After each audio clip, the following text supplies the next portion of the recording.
So it's been getting colder lately, and I've very much had a desire to make champorado.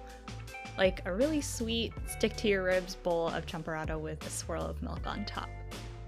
In preparing for this video, I wanted to learn a little bit about the chocolate industry in the Philippines, and it turns out that I could probably make a whole season about chocolate in the Philippines because there is so much to learn. So I'll be able to talk about it a little in this video, and maybe I can do a longer series on chocolate later on.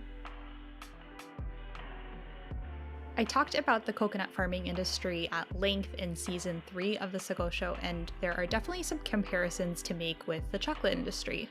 So unlike the coconut industry, where the Philippines is a big global player, the Philippines is more on the rise for cacao.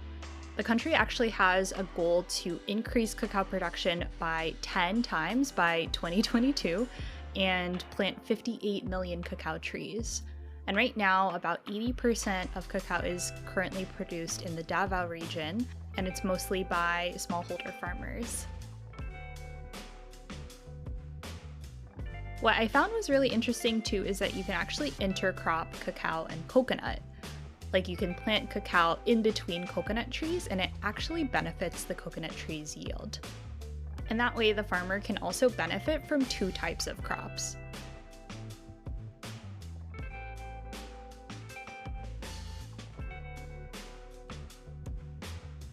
And you know, when I think about chocolate in the Philippines, I often have these memories of like the big love for some of the big brands like Nestle and Cadbury. But I've learned in just my brief research that there's a lot of emerging craft chocolate companies in the Philippines as well.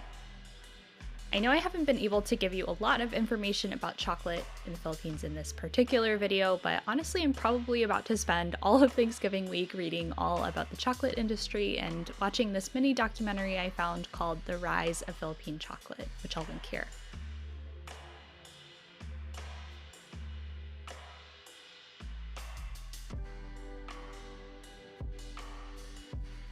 And champorado is actually also my claim to fame in the 2nd grade because for homework I had to submit a video of me cooking something and also bring it to class, and champorado is what I made.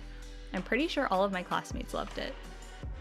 Maybe one day when I hit like 100,000 subscribers, I will show you the video.